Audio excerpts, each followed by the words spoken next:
Welcome back to the YOUniverse Podcast. I'm your host, Shanleigh, and today we're diving deep into a topic that resonates with me on multiple levels.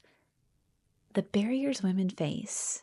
These barriers span from academic and professional spaces to deeply personal realms of intimacy and relationships. This episode isn't just about identifying challenges, it's about exploring their origins, understanding their impact, and discussing actionable ways to move forward.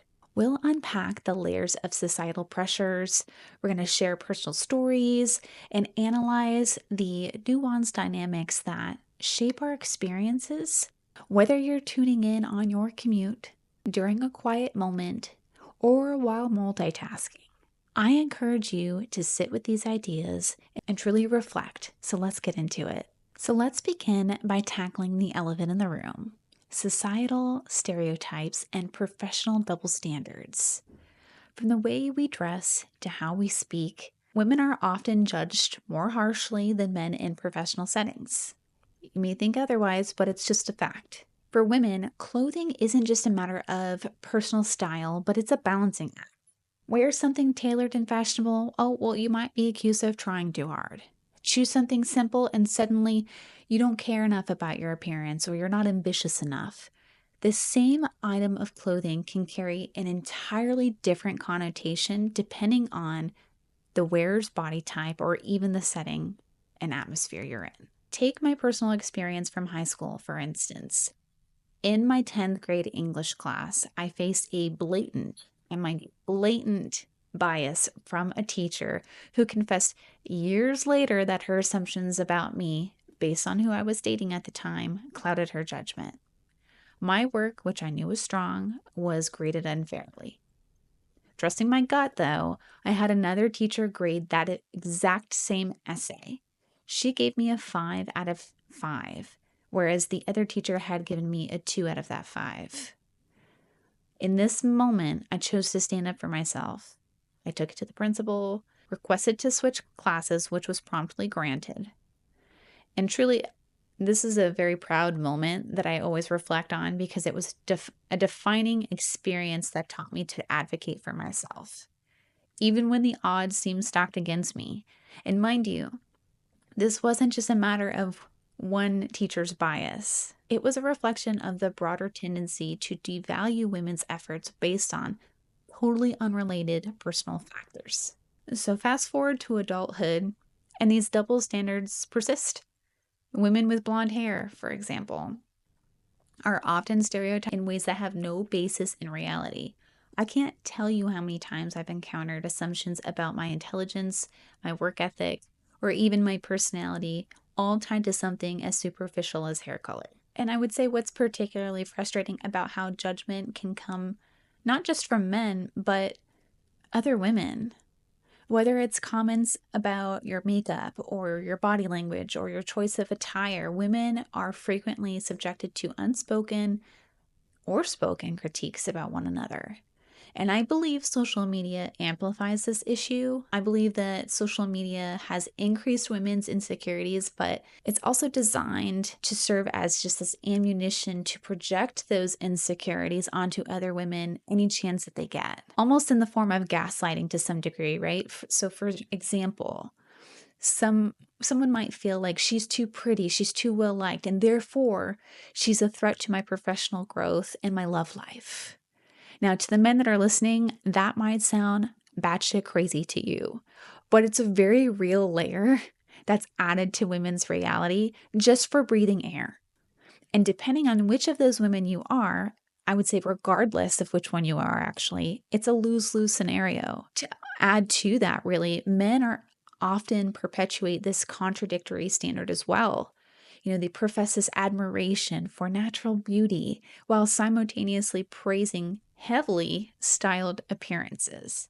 And this just creates this impossible standard for women to navigate, right? So what's the in-between? How do you be beautiful and stylish without looking frumpy and dumpy? Come on. It sounds wild, but it's a very real thing. So, let's kind of shift gears from that a little bit to a different topic. and I'm very passionate about this one, but financial independence or financial literacy. Many people don't realize how recently women have gained autonomy in this area. It wasn't until I believe it was 1974 that women could apply for credit or loans without any male cosigner. That's less than 50 years ago, people. That's a blink in historical terms. It's not long at all. So I would say this delayed access to financial independence has those profound implications as well. For generations, women have been conditioned to view money management as a male dominated sphere. We stayed at home and we cooked. We never touched money. And this has led, I think, to lingering hesitancy in areas like salary negotiation, investments, or even entrepreneurship. Even today, many women struggle to assert their worth into professional settings as well. We're often caught between being seen as too demanding or not confident enough. This balancing act is emotionally taxing, and it affects how women navigate their careers and personal finances. I would even say that female relationships bring their own set of complexities.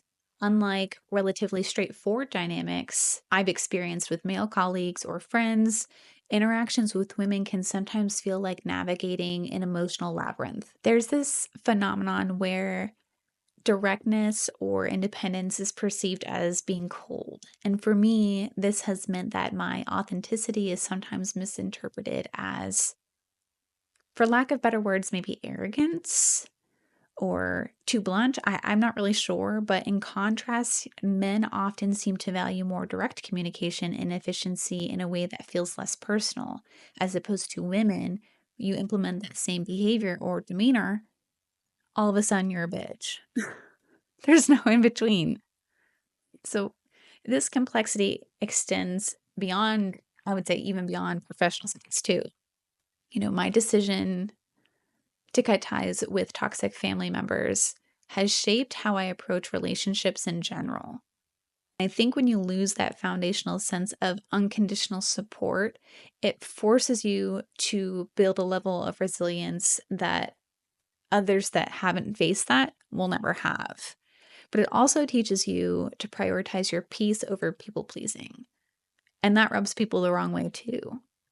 So, when you overcome that challenge, it can make forming new connections very difficult, as some may interpret that independence as emotional unavailability to some degree. But it's really not about being closed off or cold. It's just about protecting the peace and the strength that you've worked so hard to have. It becomes your soulmate almost, and that soulmate is not something you're ever going to let go. So, speaking of soulmates, let's talk about intimacy and how dominance can impact relationships, specifically dominance in women. For assertive women, dating can feel like this uphill battle. I can't speak for you, but in past relationships, I have been asked to tone down my ambition or to adopt a more traditional role.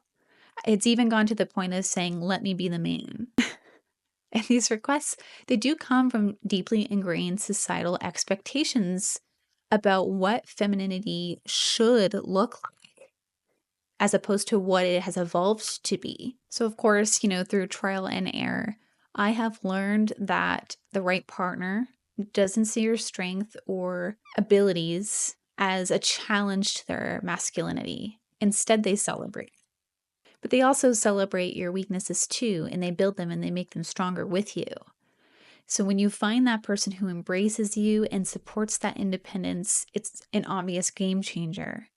But the relationship itself becomes a partnership in the truest sense of it being built on mutual respect and shared goals. So overall, we've talked about a lot, but how do we break free from these cycles?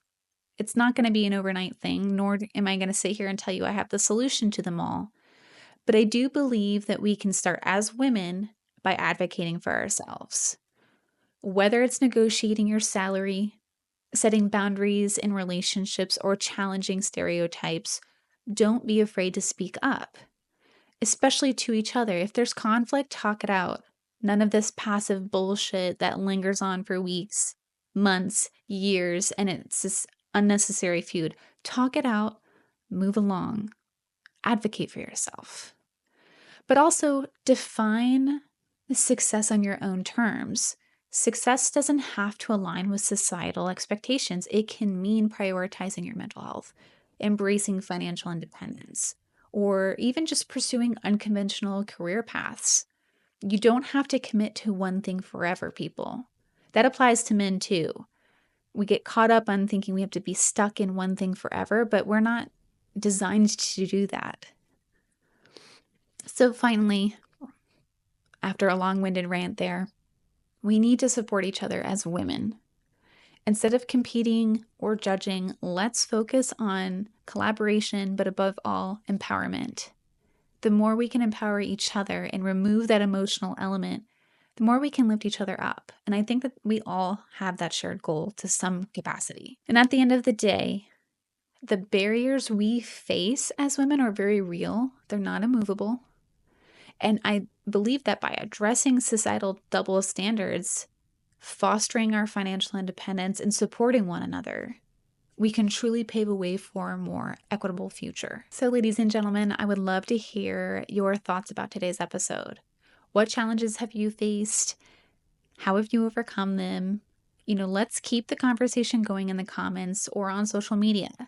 And if there's something that I missed, please share it. I'm always interested to hear what other women's experiences have been in all of the settings we have kind of focused on today. So with that, I want to thank you for tuning into the YOUniverse Podcast.